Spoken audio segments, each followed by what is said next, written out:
అధ్యక్ష ఈ సబ్జెక్ట్ మీద బలరాం కృష్ణ గారు, బుచ్చే చౌదరి గారు, ఆనందరావు గారు, కోన రవి గారు మాట్లాడారు. అధ్యక్ష నేను మంత్రి ఇంకా నెల అవ్వలేదు అధ్యక్ష, కొంచెం టైం ఇవ్వమని కోరుతున్నాను. ఎందుకంటే సబ్జెక్ట్ చాలా వాస్ట్ సబ్జెక్ట్. కేజీ నుంచి పీజీ విద్య, స్కిల్ డెవలప్మెంట్ కూడా ముఖ్యమంత్రి గారు నాకు ఇష్టం జరిగింది. కొంచెం వాస్ట్ సబ్జెక్టు. మొదటి నిర్ణయం ప్రభుత్వం తీసుకుంది స్కిల్ సెన్సెస్ అనేది ఏర్పాటు చేయాలి. కుటుంబం యాజ్ యూనిట్గా తీసుకుని వాళ్ళ కరెంట్ స్కిల్ సెట్ ఏంటి, అదేవిధంగా రాబోయే తరానికి ఎలాంటి స్కిల్స్ అవసరం ఉంది, దానికి ఎలాంటి ట్రైనింగ్ అవసరం ఉందనే దానిపైన ఒక స్కిల్ సెన్సెస్ ఏర్పాటు చేసి అది మొత్తం లింక్ చేసి హెచ్ఆర్డి డిపార్ట్మెంట్ పాత్ర ఏంటి దాంట్లో అనేది మ్యాప్ చేయమని గౌరవ ముఖ్యమంత్రి గారు ఆదేశాలు జారీ చేస్తాం జరిగింది. ఆ ప్రక్రియ కూడా తొందరలో మేము ప్రారంభించబోతున్నాం అధ్యక్ష. ఐటీఐ పాలిటెక్నిక్ వచ్చేగల 2-3 ఆలోచనలు ఉన్నాయి. అది కూడా గౌరవ సభ్యులందరూ కూడా మనం ఓపెన్గా డిస్కస్ చేయాలి, సెషన్ బయట కూడా. టాటా లాంటి సంస్థలు అడాప్ట్ చేసి మార్కెట్ కావాల్సిన లింకేజ్ మేము చేయగలుగుతాం అనేది ఒక వర్షన్ ఉంది. రెండోది, మన రాష్ట్రం నుంచి అనేక పారిశ్రామికవేత్తలు ఉన్నారు. ఒక్కొక్కరు ఒక ఫీల్డ్, అంటే ఫార్మాలో కానీ, మ్యానుఫ్యాక్చరింగ్ ఇండస్ట్రీ, డైరీలు, అనేక రంగాల్లో కూడా అద్భుతమైన పారిశ్రామికవేత్తలు ఉన్నారు. వాళ్ళు కూడా ముందరికొచ్చి ఐటీఐ పాలిటెక్నిక్ మేము దత్తకు తీసుకుంటాం, మెరుగైన విద్యను మేము అందిస్తాం, ఇండస్ట్రీకి ఇది కావాలో అది మేము లింకేజ్ మేము ఏర్పాటు చేస్తామని వాళ్ళు చెప్తాం జరిగింది. సో అది కూడా మేము డిస్కషన్లో ఉంది అధ్యక్ష. దానిపైన కూడా తొందరలోనే ఒక నిర్ణయం మేము తీసుకుంటాం. వాస్తవ అధ్యక్ష, ఇన్ఫ్రాస్ట్రక్చర్ ఫెసిలిటీస్ మెరుగుపరచాల్సిన అవసరం ఉంది అధ్యక్ష. ఐటీఐకి వచ్చేగల దాదాపుగా 44 కోట్ల రూపాయలు అవసరం ఉంది. పాలిటెక్నిక్ వచ్చేగల 50 కోట్ల రూపాయలు అవసరం ఉంది అధ్యక్ష. అది గౌరవ ముఖ్యమంత్రి గారితో మా రివ్యూ మీటింగ్ ఆగస్టు మొదటి వారంలో ఉంది అధ్యక్ష. అది గౌరవ ముఖ్యమంత్రి గారి దృష్టికి తీసుకెళ్ళి తప్పనిసరిగా దీని ఎట్లా రిపేర్స్, మెయింటెనెన్స్, కొత్త భవనాలు కట్టే లోపల ఉన్న భవనాలకి ముందర రిపేర్స్, మెయింటెనెన్స్ చేసి దాంట్లో అడ్మిషన్స్ ఎలా పెంచాలనే దానిపైన తప్పనిసరిగా మేము గౌరవ ముఖ్యమంత్రి గారితో కూడా మేము చర్చిస్తాం అధ్యక్ష. ఒకసారి మనం చూస్తే డాక్టర్ బిఆర్ అంబేద్కర్ కోనసీమ జిల్లాకి వచ్చేగల పాలిటెక్నిక్ ఒకటి ప్రభుత్వ పాలిటెక్నిక్ ఉంది అధ్యక్ష, 5 ప్రైవేట్ ఉన్నాయి అధ్యక్ష. అదేవిధంగా ఐటీఐ వచ్చేగల ప్రైవేట్ ఐటీఐలు ఒక 15 ఉన్నాయి అధ్యక్ష. ఓవరాల్ రాష్ట్రంలో 88 ప్రభుత్వ పాలిటెక్నిక్లు ఉన్నాయి, 174 ప్రైవేట్ పాలిటెక్నిక్లు ఉన్నాయి అధ్యక్ష.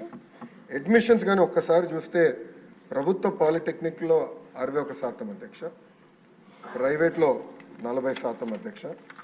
ఇంకో పక్కన అధ్యక్ష మీరు చూస్తే పాలిటెక్నిక్స్కి వచ్చేగల తెలుగుదేశం పార్టీ అధికారంలో ఉన్న రోజులు మినిమం 80% ఉండేది అడ్మిషన్స్. 2015-16 94%కి వెళ్ళింది అధ్యక్ష. కానీ అంటే వైకాపా పార్టీ అధికారంలోకి వచ్చిన తర్వాత 81% అడ్మిషన్స్ మేము ఇన్స్టిట్యూషన్స్ అందజేస్తే అది క్రమీపంగా తగ్గుతూ వచ్చి ఒక సంవత్సరం అయితే కేవలం 59% అడ్మిషన్స్ జరిగిన విషయం అధ్యక్ష. అంటే ఈ ప్రభుత్వం పాలిటెక్నిక్ని ఎలా నిర్వీర్యం చేసిన దానికి ఇదొక ఉదాహరణ అధ్యక్ష. ఐటీఐకి వచ్చేగల 83 ప్రభుత్వ ఐటీఐలు ఉన్నాయి, 433 ప్రైవేట్ ఐటీఐలు ఆంధ్ర రాష్ట్రంలో ఉన్నాయి అధ్యక్ష. ఇక్కడ కూడా ఐటీఐలో చూస్తే కూడా ప్రభుత్వ ఐటీఐలో అడ్మిషన్స్ 94% ఉంది అధ్యక్ష, ప్రైవేట్లో 61% ఉంది. ఐటీఐల్ని కూడా బలోపేతం చేయాల్సిన అవసరం ఉంది.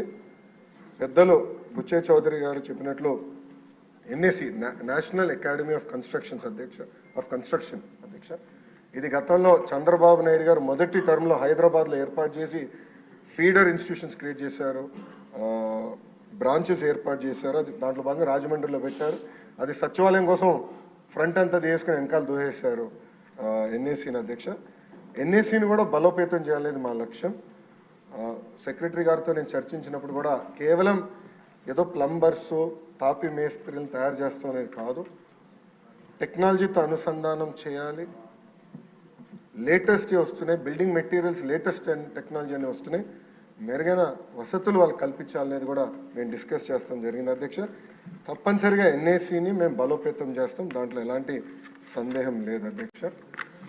అదేవిధంగా కొత్త ఐటీఐలు ఏర్పాటు చేస్తే బాగుంటుందని పెద్దలు కూడా కోరారు. చాలామంది కూడా నాకు లెటర్ కూడా ఇస్తాం జరిగింది అధ్యక్ష. ప్రధానంగా నేను ఏం చేస్తున్నానంటే కేజీ నుంచి పీజీ వరకు బోత్ ప్రైవేట్ ప్రభుత్వ రంగం తీసుకుంటే ఎక్కడెక్కడ పాఠశాలలు ఉన్నాయి, దాని చుట్టుపక్కల పాపులేషన్ డెన్సిటీ ఏంటి, ఇండస్ట్రీస్ డెన్సిటీ ఏంటి, ఒక మ్యాప్ తయారు చేయమన్నాను అధ్యక్ష. ఎందుకంటే 117 జియో వల్ల ప్రభుత్వ విద్య దూరం అవుతుందని చాలామంది నా దృష్టికి తీసుకొస్తే ఫస్ట్ మ్యాపింగ్ చేద్దాం. మనకున్న 45,000 ప్రభుత్వ పాఠశాలని మ్యాప్ చేయండి, పాలిటెక్నిక్ ఐటీఎల్ మొత్తం మ్యాప్ చేసి డెన్సిటీ ప్రకారం ఎక్కడ అవసరం ఉంది, ఇండస్ట్రీ ఎక్కడ రాబోతుంది. ఎందుకంటే చంద్రబాబు నాయుడు గారు ఒక్కొక్క జిల్లాకు ఒక్కొక్క ప్రాధాన్యత ఇచ్చారు, ఈ ఇండస్ట్రీ ఈ జిల్లాకు రావాలి, అది కూడా బేరీ చేసుకుని అవసరమైన వరకు ఐటీఐ పాలిటెక్నిక్ కూడా ఏర్పాటు చేయాలని ఒక నిర్ణయం తీసుకుంటాం జరిగింది. కూనా రవి గారు ఒక ప్రశ్న అడిగారు అధ్యక్ష, గతంలో ఎప్పుడు ఐటీఐ కేటాయిస్తాం జరిగింది, ఎప్పుడు ప్రారంభిస్తారని అడిగారు అధ్యక్ష. ఆ వివరాలు కనుక్కొని తప్పనిసరిగా మెంబర్ గారు డైరెక్ట్గా వివరాలు నేను తెలియపరుస్తాను. ఓకే, థ్యాంక్ యూ అధ్యక్ష.